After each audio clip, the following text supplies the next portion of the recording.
What if I told you that the person you think you became through years of careful choices and deliberate decisions was actually shaped by a handful of moments before you were 7 years old?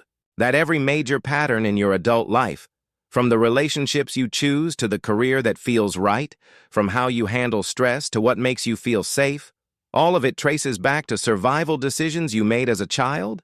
And what if the life you're living right now, the one that sometimes feels like it doesn't quite fit, isn't really yours at all, but a script written by a frightened child who was just trying to be loved? Have you ever looked at your life and wondered why you keep making the same choices even when they don't serve you? Why you're drawn to the same types of relationships that leave you feeling empty? Why success feels hollow, or why you sabotage yourself right when things start going well? What if these aren't character flaws or bad luck, but something far more profound, something the philosopher Alan Watts spent decades trying to help us understand? Picture this. You're 5 years old, and you come home excited about something you created, maybe a drawing or a story, and the adults in your life are too busy to notice. So you learn that excitement isn't safe, that your enthusiasm is too much. Fast forward 30 years, and you're in a meeting with a genuinely good idea, but something stops you from speaking up. You tell yourself you're being professional, being careful, but really you're still that 5-year-old who learned that showing up fully gets you ignored or rejected. Or picture this. You're 7 years old and your parents are fighting again. You notice that when you're really good, when you're quiet and helpful and don't ask for anything, the fighting stops for a while. So you become the good child, the responsible one, the one who takes care of everyone else. Fast forward 25 years, and you're exhausted, burned out from always putting everyone else first, unable to say no, unable to rest, and you have no idea why you can't stop. Or picture this final scenario. You're 6 years old, and you ask for help with something and you're told to figure it out yourself, that you're old enough to handle it. You learn that needing others is weakness, that asking for help means you're not capable. Fast forward to today, and you're isolated, struggling alone with problems that could be easily solved with support, unable to reach out, telling yourself you should be able to handle everything on your own. These aren't just psychological patterns. According to Alan Watts, these are complete lifestyles built on childhood survival decisions. And the most painful part? You're living them out right now, every single day, without even realizing it. That feeling you have that something is off, that you're not quite living authentically, that's not paranoia. That's your true self, recognizing that you're still operating from a playbook written by a child who didn't have the wisdom or power to choose freely, but only to survive. Research in developmental psychology now confirms what Watts was saying 50 years ago. Studies on attachment theory show that our relationship patterns as adults mirror almost exactly the attachment style we developed with our caregivers before age 5.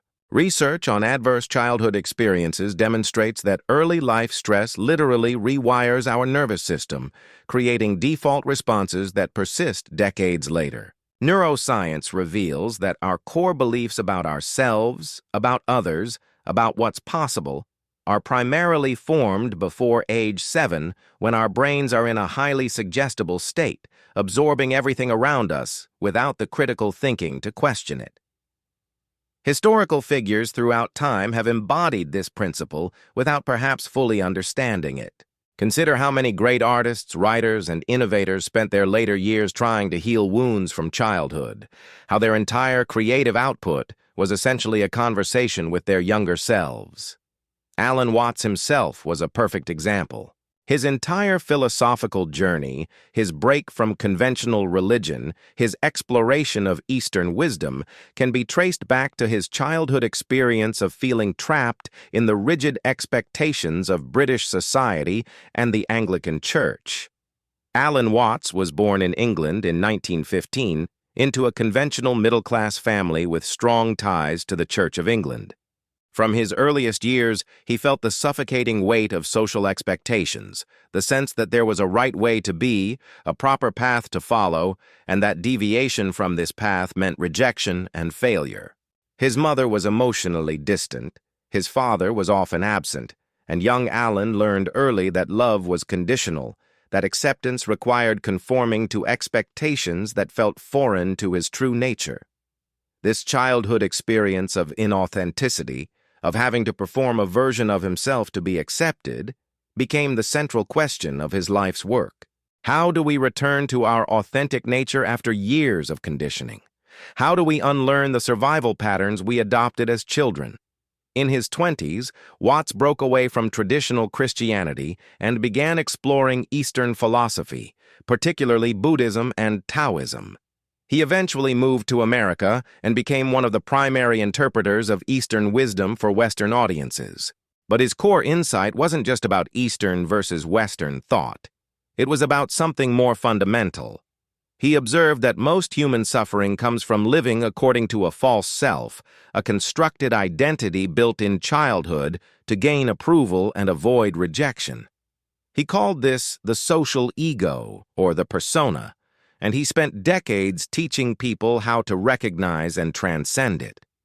The core concept here is revolutionary. Watts argued that somewhere between ages 2 and 7, every child faces a terrifying realization. You're small, dependent, and vulnerable in a world run by giants who control everything you need to survive: food, shelter, safety, and most importantly, love and belonging. All of it comes from these adults whose approval feels like life or death. So you do what any intelligent organism would do. You study these giants carefully. You notice what makes them smile and what makes them frown. You notice that certain behaviors get you hugs and attention, while others get you sent away or ignored. And slowly, unconsciously, you begin to shape yourself into whatever version gets you the most love and the least rejection. This isn't conscious manipulation. You're not sitting there as a 4-year-old thinking strategically about how to get your needs met. This is survival programming happening at a level below conscious awareness.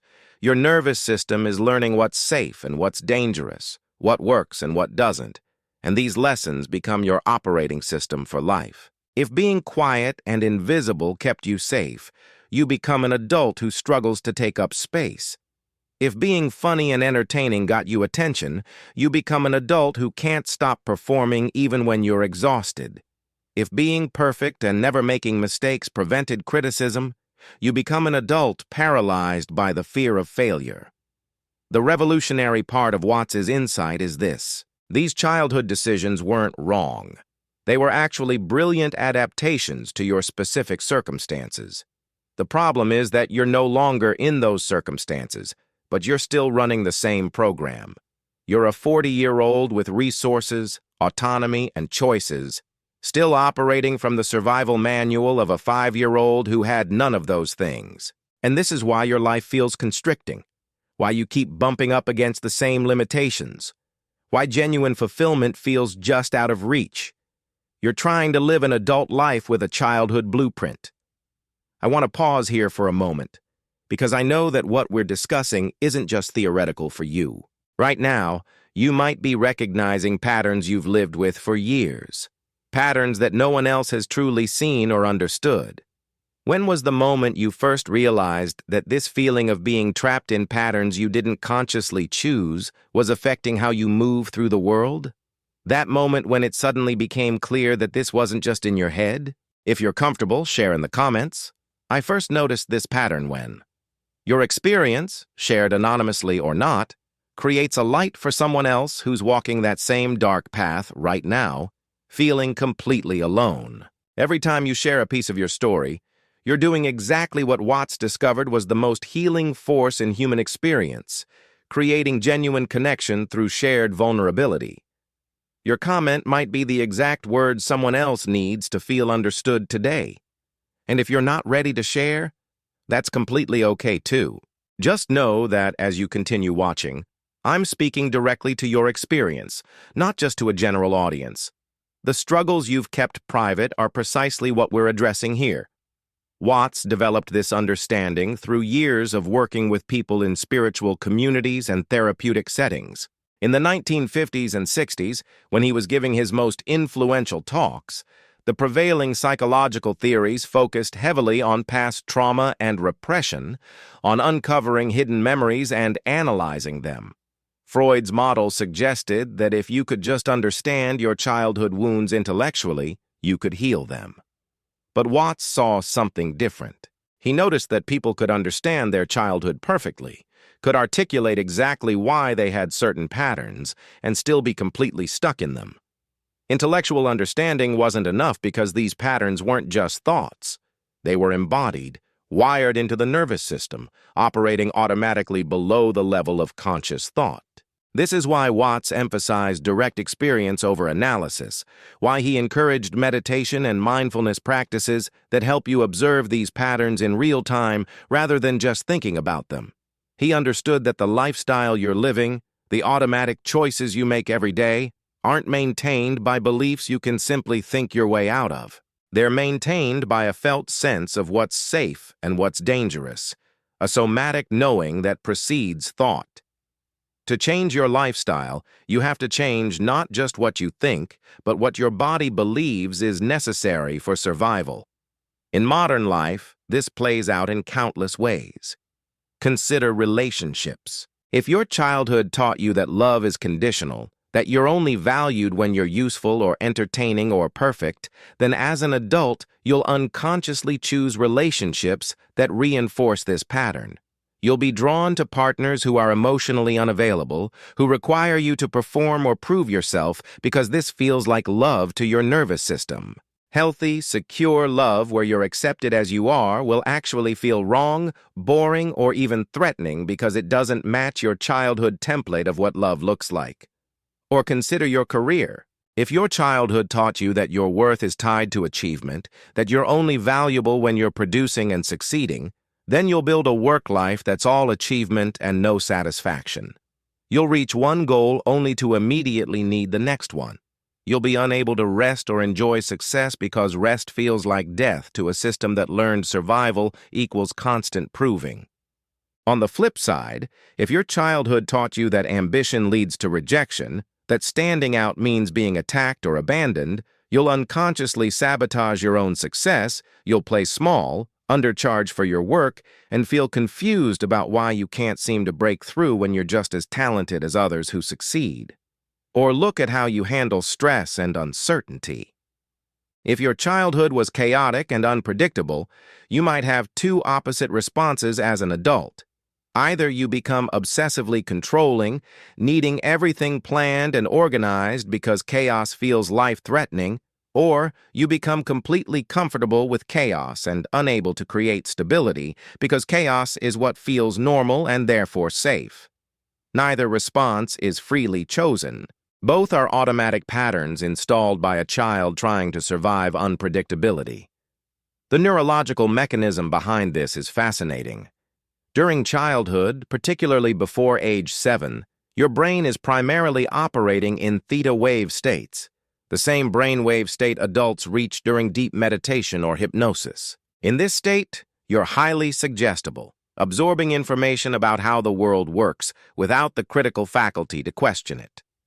When your parents or caregivers respond to you in certain ways, when you experience certain emotional dynamics repeatedly, your brain doesn't just remember these experiences, it uses them to build a model of reality itself.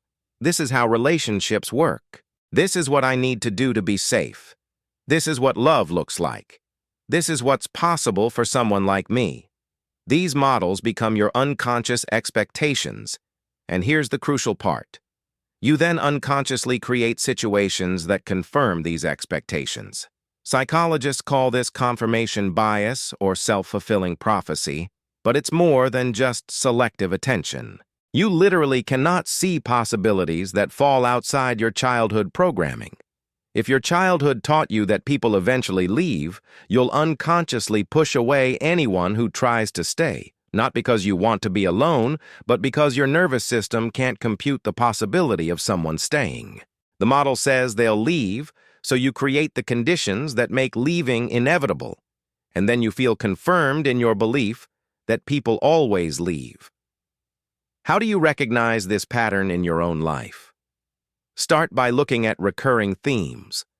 What keeps happening to you in relationships, in work, in how you treat yourself? If the same painful pattern keeps repeating despite your conscious intentions, that's not bad luck or character flaw. That's a childhood program running automatically. Notice the specific moments when you feel most not yourself, when you're acting in ways that don't align with your values or who you want to be. In those moments, you're probably running a childhood survival pattern. Pay attention to what triggers intense emotional reactions in you, reactions that feel bigger than the situation warrants. These disproportionate responses are usually childhood wounds being activated, moments when your current experience is resonating with old programming. Ask yourself these questions. What did I have to be as a child to feel safe and loved? What parts of myself did I have to hide or suppress? What did I learn was dangerous or unacceptable? And then notice, am I still living according to those childhood rules even though my circumstances have completely changed? Am I still trying to be the good child, the responsible one, the one who doesn't need anything, the one who keeps everyone happy, even though I'm now an adult with my own authority and choices? So what's the solution? Watts offered a path that's both simple and profound. First, awareness. You have to see the pattern clearly, not just intellectually but experientially. This means developing the capacity to observe yourself in real time, to notice when the childhood programming activates. Meditation and mindfulness practices are invaluable here because they train you to create a gap between stimulus and response, a space where you can see the automatic pattern arising without immediately acting on it. Second, questioning the belief system. Your childhood programming is built on assumptions that made sense when you were small and powerless, but no longer match reality. You assumed you had to be perfect to be loved, but was that actually true? Or was that just what a child's mind concluded from limited data? You assumed asking for help meant weakness, but is that actually how mature, connected humans operate, or is that a story a frightened child told itself? By questioning these assumptions not just once but repeatedly every time they arise, you begin to loosen their grip. Third, experimentation. This is where courage comes in. You have to be willing to act differently than your programming dictates and stay present with the discomfort that arises. If your pattern is to always put others first, experiment with stating your needs directly and notice that the catastrophe you fear doesn't happen. If your pattern is to isolate when struggling, experiment with reaching out for support and discover that vulnerability creates connection rather than rejection. These experiments provide new data that contradicts your childhood programming, but they only work if you stay present with the fear and discomfort rather than immediately retreating back to the familiar pattern. Fourth, compassion. This might be the most important part. Your childhood self made the best decisions it could with the information and resources available. That 5-year-old who learned to be invisible wasn't weak or wrong. That 7-year-old who became hyper-responsible wasn't being manipulative. They were brilliant survivors doing what they needed to do. The work isn't to judge or reject these parts of yourself, but to honor them while gently helping them understand that you're no longer in danger, that new responses are now possible. Watts connected this personal work to much deeper philosophical and spiritual questions. He argued that the false self we construct in childhood isn't just a psychological problem. It's a spiritual alienation from our true nature. In Eastern philosophy, particularly in Taoism and Zen Buddhism, there's this recognition that beneath all our conditioning, beneath the persona we've constructed, there's an authentic nature that needs no improvement, no achievement, no validation. Watts called this our original face, the self we had before we learned we were supposed to be someone in particular.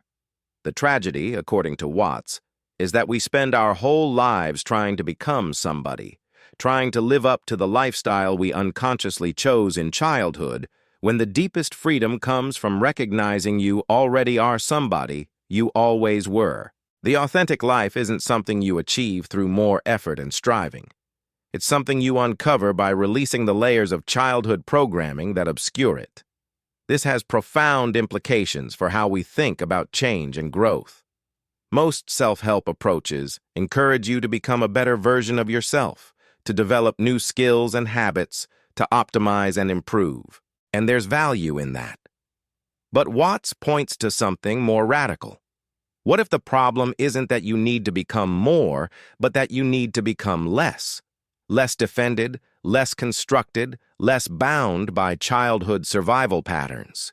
What if freedom isn't about adding new lifestyles, but about recognizing you're not bound to any lifestyle at all, that you're the awareness in which all these patterns arise and fall? This isn't just abstract philosophy, it has immediate practical implications. When you recognize that your lifestyle was chosen in childhood, you suddenly have choice again. You're no longer the automatic pilot program running unconsciously. You're the awareness that can observe the program, question it, and choose differently. This doesn't mean your childhood patterns disappear overnight. They're deeply grooved neural pathways that will continue to activate. But now there's a you that's bigger than these patterns, a presence that can hold them without being controlled by them. Here's your challenge for the coming week. Pick one recurring pattern in your life that you know isn't serving you. Some way you consistently respond to situations that leaves you feeling stuck or inauthentic. For the next 7 days, every time you notice this pattern starting to activate, pause. Take 3 conscious breaths. And ask yourself, how old do I feel right now? Often you'll notice that in that moment, you don't feel like your adult self. You feel young, maybe 5 or 7 or 10 years old. Once you recognize this, you can speak to that younger self with compassion. Thank that part for trying to keep you safe. Acknowledge the intelligence of the survival strategy it developed, and then gently let it know that you, the adult, are here now, and you have resources and choices that weren't available back then. You don't have to keep living according to the childhood blueprint. This isn't about fixing yourself or becoming perfect. It's about the profound relief of recognizing that the life you've been living, the one that sometimes feels too small or not quite right, isn't actually your fault. It's not a character flaw or weakness. It's just an outdated program running automatically. And programs can be updated. The lifestyle you thought was essentially you, the patterns you thought were your personality, they're just strategies a child adopted long ago. And what a child adopted, an adult can examine, appreciate for what it was, and then consciously choose to update.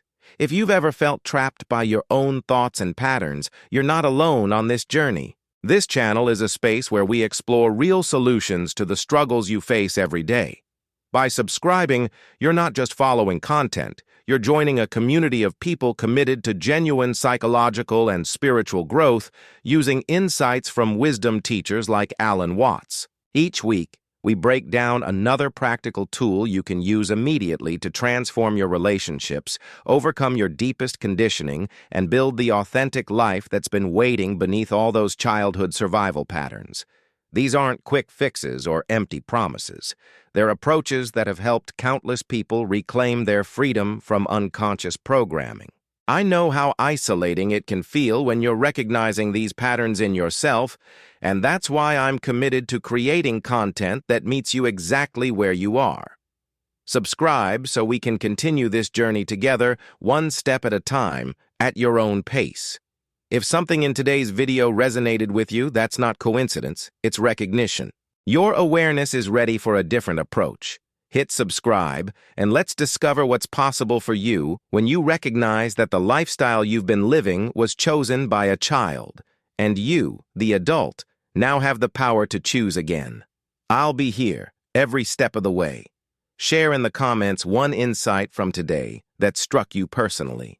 Your experience might be exactly what someone else needs to hear right now.